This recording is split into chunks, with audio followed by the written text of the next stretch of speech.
Hi అండి, అందరికీ నమస్కారం. Welcome to my channel. ఈ వీడియోలో ఇప్పుడే అందిన వార్త, కొడాలి నానికి కోలుకోలేని ప్రమాదం అండి. తీవ్ర దుఃఖంలో నాయకులు. సో వివరాలు అయితే వీడియోలో తెలుసుకుందాం. వీడియో ఎక్కడైనా స్కిప్ చేయకుండా ఎండ్ వరకు చూడండి, అప్పుడే పూర్తి ఇన్ఫర్మేషన్ అర్థమవుతుంది. అలాగే వీడియో నచ్చినట్టయితే లైక్ చేయండి. ఇంకా సబ్స్క్రైబ్ చేసుకున్నట్లయితే మన ఛానల్ని సబ్స్క్రైబ్ చేసుకోవడం ద్వారా నేను చేసే ప్రతి ఒక్క వీడియో మీ వరకు రీచ్ అవుతుంది. ఇక వివరాలకైతే వెళ్ళిపోదాం. ఆంధ్రప్రదేశ్ రాష్ట్ర పార్లమెంట్ అలాగే అసెంబ్లీ ఎన్నికల పోలింగ్ మొన్న సోమవారం జరిగింది. సో ఈ సందర్భంగా దాదాపుగా 82% ఓటింగ్ ఏపీలో జరిగిందండి. దీంతో అందరూ ఈ ఎన్నికల ఫలితాల కోసం ఎంతో ఆతృతగా చూస్తున్న వేళ, ఇలాంటి నేపథ్యంలో కొడాలి నాని విజయంపై సరికొత్త చర్చ జరుగుతోంది.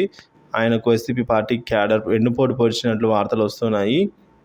సో దీనికి తగ్గట్టుగానే ఓ మైనార్టీ వైసీపీ నేత కూడా సంచలన వ్యాఖ్యలు చేశారండి. So Kodali Nani YCP turned it's back on Kodali Nani. Gudivada ఎమ్మెల్యేగా వైసీపీ పార్టీ తరపున కొడాలి నాని పోటీ చేశారు. ఇప్పటికీ ఆ నియోజకవర్గం నుంచి 2 సార్లు విజయం సాధించారు కొడాలి నాని.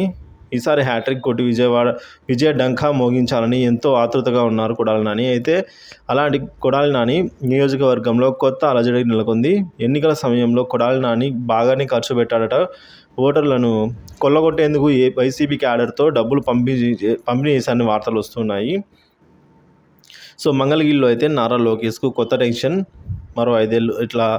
అయితే ఇక్కడ కొడాలి నానికి వైసీపీ క్యాడర్ వెన్నుపోటు పొడిచినట్లు తెలుస్తుంది. ఆయన ఓడిపోయేలా వైసీపీ కార్యకర్తలే పనిచేసినట్లు తెలుస్తుంది. ఎన్నికల ముందు పంచాల్సిన డబ్బులు నొక్కేశారని వైసీపీ క్యాడర్ ఒకవైపు. సో ఈ విషయాన్ని ఒక మైనార్టీ వైసీపీ కార్యకర్త తెలిపారు. ఈ మేరకు వీడియో కూడా విడుదల చేశారు. కొడాలి నాని నుంచి అయితే తీసుకున్న డబ్బుతో మలేషియా అలాగే అమెరికా వెళ్ళి ఎంజాయ్ చేయాలని వైసీపీ నేతలు భావిస్తున్నారట. కొడాలి నానికి వెన్నుపోటు పొడిచిన వారందరికీ తగిన బుద్ధి చెప్పాలని, వారిపై పెంపుడు కుక్కలను వదలాలని డిమాండ్ చేస్తున్నారు కొడాలి నాని సన్నిహితులు. మరి వారి దేశం వదిలి వెళ్ళేక ముందే తగిన శిక్ష వేయాలని కొడాలి నాని ముందు డిమాండ్ చేస్తున్నారు.